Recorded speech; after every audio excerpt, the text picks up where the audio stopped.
I want you to imagine a bulldozer. When a bulldozer encounters anything that is resisting or opposing it, what does it do? It drives straight through and over whatever is in its path. It essentially plays a zero-sum game. It won't stop and consider. It's not going to stop and try to create some sort of resolution so that there's a form of alignment between it and whatever it is meeting with in terms of opposition. What I mean by a zero-sum game is it plays the game of I win and you lose. I get my way and you don't.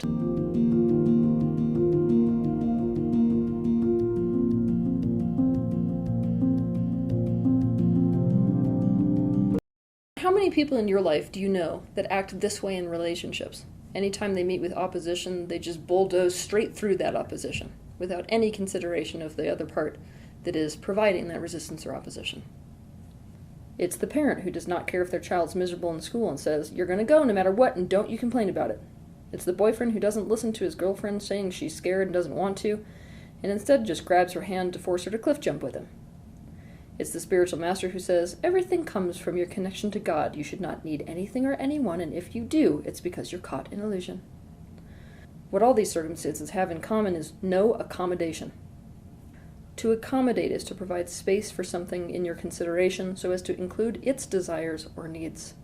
When we are bulldozing, we are refusing to accommodate. This is a recipe for disaster. There is no way for somebody or something to be bulldozed and to be okay with it. Because by definition, it is a zero-sum game. How is anybody going to be okay with their needs not being met and their best interests not being even considered? Now, this is the most important thing to understand about bulldozing, is that it completely destroys trust. To trust something or someone is to rely upon it to capitalize on your best interests. Obviously, when we're bulldozing, we are doing nothing of the sorts. So it's not possible when someone bulldozes you to trust them. If we're bulldozing, we're also not acting out of love. To love is to take something as part of yourself. Now, obviously, if part of you says no and part of you is saying yes, if that part that says yes runs straight over the top of the one that's saying no, without ever perceiving there being a consequence to itself in doing that, then it doesn't consider that other part to be part of itself, does it? This is a recipe for relationship ruin, especially because when you're bulldozing something, you have established yourself not as an ally, but as the adversary, as the enemy. But today's episode is not really about your relationship to other people. Today's episode is about how you bulldoze yourself. This is the most damaging form of bulldozing, and I'm going to be honest with you. No matter how good you may be at not bulldozing other people in your time-space reality, you do bulldoze yourself. Human beings, people in general, have been taught specifically to do so.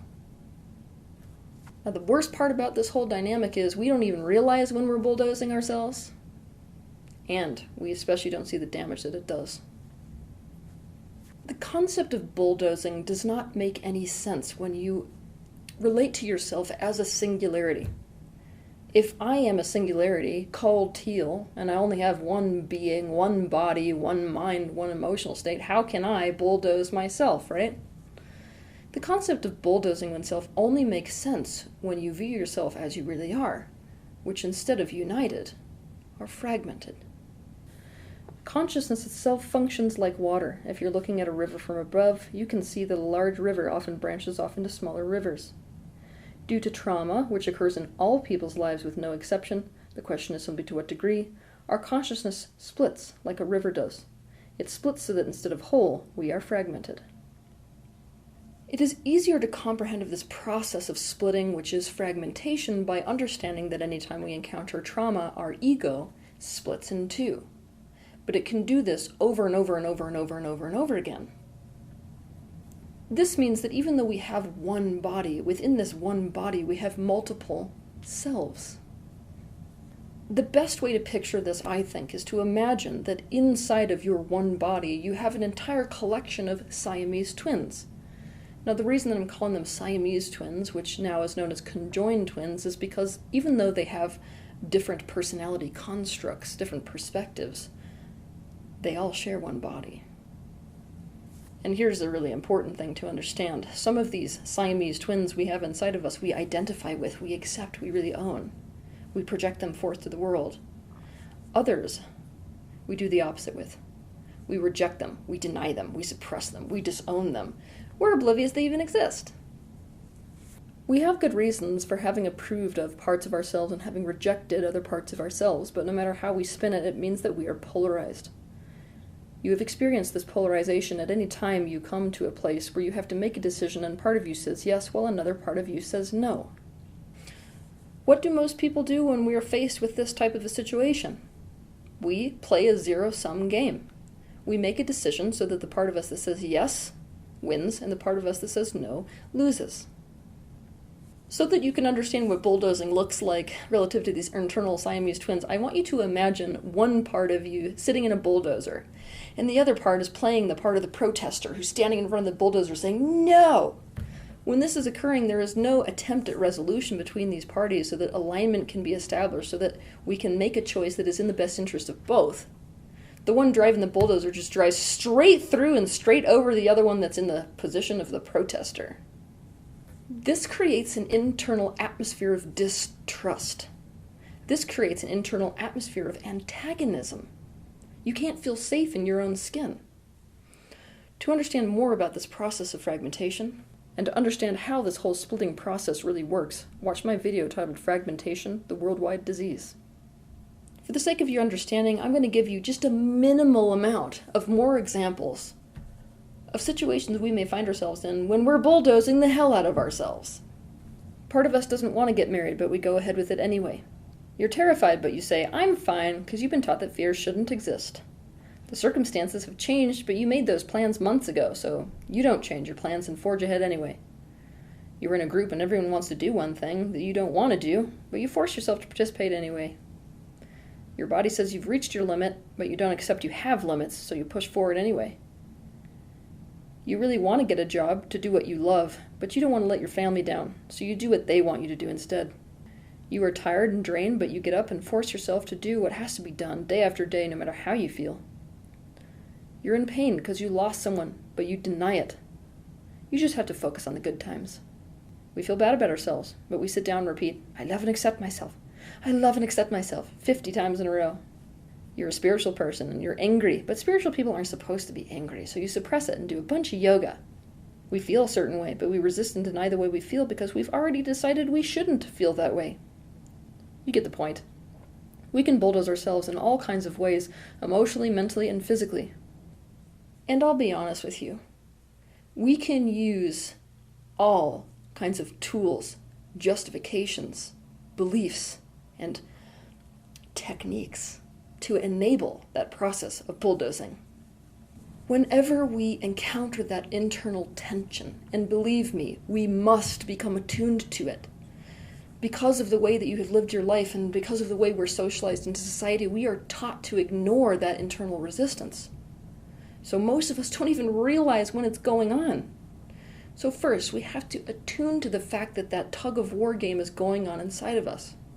And then we have to create resolution with it, so that these two opposing sides are on the same page, headed in the same direction together. To understand more about this, watch my video titled Urgent.